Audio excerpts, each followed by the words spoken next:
¿Qué tal, familia? Este es nuestro mensaje de mediodía y continuamos con nuestro estudio acerca del libro de Hechos. Estamos ya en el capítulo 2, vamos a leer desde el versículo 41 hasta el 47.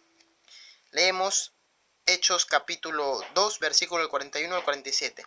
Así que los que recibieron su palabra fueron bautizados y se añadieron aquel día como 3,000 personas, y perseveraban en la doctrina de los apóstoles, en la comunión unos con otros, en el partimiento del pan y en las oraciones. Y sobrevino temor a toda persona, y muchas maravillas y señales eran hechas por los apóstoles. Todos los que habían creído estaban juntos y tenían en común todas las cosas. Y vendían sus propiedades y sus bienes y lo repartían a todos según la necesidad de cada uno. Y perseverando unánimes cada día en el templo y partiendo el pan en las casas, comían juntos con alegría y sencillez de corazón, alabando a Dios y teniendo favor con todo el pueblo. Y el Señor añadía cada día a la iglesia los que habían de ser salvos. ¿Cuál es el contexto en el que se está desarrollando el texto que hemos leído? Pedro, apóstol Pedro, acababa de terminar un discurso, una prédica, exhortando, hablando de Cristo, de la resurrección. Esta prédica, que tiene como centro a Cristo, trae como resultado la conversión, el arrepentimiento de muchos que se añadieron a la iglesia. ¿Sí? Eran, dice, como 3,000 personas aproximadamente. ¿Sí? Recuerda que en aquel tiempo se contaba solamente a los varones, es decir, que habían también niños y mujeres, pero eran aproximadamente 3,000 varones. Imagínate cuántas personas más habían recibido o habían decidido seguir a Cristo en ese momento. Ahora lo que me llama la atención es el estilo de vida, la manera de vivir de la iglesia del siglo I. Que si hacemos un análisis y una autoevaluación con la conducta y el comportamiento de la iglesia de este siglo, nos daremos cuenta en muchos aspectos que somos diferentes y no hemos llegado de repente a vivir como vivía la iglesia del siglo I. Dice que ellos compartían, vivían unánimes. Hay una palabra que me gusta mucho, unánimes, juntos, en unidad. Esto no es simplemente juntos, esto es en unidad. Ellos estaban unidos, un solo pensamiento, un solo fervor, una sola fe.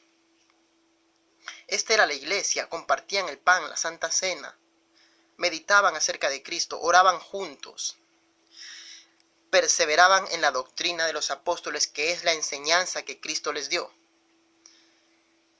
La iglesia no se desvía del pensamiento que Cristo ha dado. La iglesia no se desvía de la enseñanza que Cristo ha dado. Los apóstoles enseñaban la doctrina que Cristo les había dejado. Esta es la iglesia del siglo I. Dice que repartían sus bienes, los que más tenían, y lo repartían por iguales a aquellos que tenían necesidad. No sé en cuántas iglesias se ha visto tal vez esto. Yo tengo más, voy a vender y voy a darle al que tiene menos. La gran mayoría y el pensamiento, aún dentro de las mismas iglesias, es mientras más tengo, más quiero. El pensamiento de la iglesia del siglo I es diferente al pensamiento de muchas iglesias de este siglo. Y la iglesia del siglo I es nuestro ejemplo a seguir, unánimes, alabando a Dios, y era el mismo Dios quien añadía a la iglesia a los que iban de ser salvos. Él era. No éramos nosotros escogiendo a los salvos, es Dios quien ya sabía quiénes serían salvos y los metía a la grey, a la iglesia misma del Señor. Ellos perseveraban. La palabra perseverar, continuar en la enseñanza, no se desviaban. El mensaje de hoy es sencillo. Si nosotros leemos y repasamos este texto, vamos a saber cómo vivía la iglesia del siglo I y cómo nosotros como iglesia debemos seguir viviendo en estos tiempos. Que la iglesia del siglo I sea el ejemplo y el modelo a seguir. No en cultura, sino en doctrina, en estilo de vida, en pensamiento.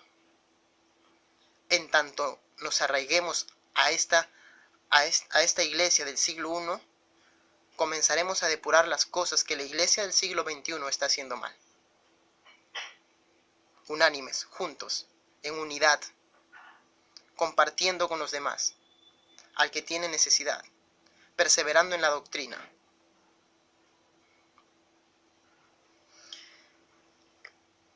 En comunión unos con otros, en paz con mi hermano.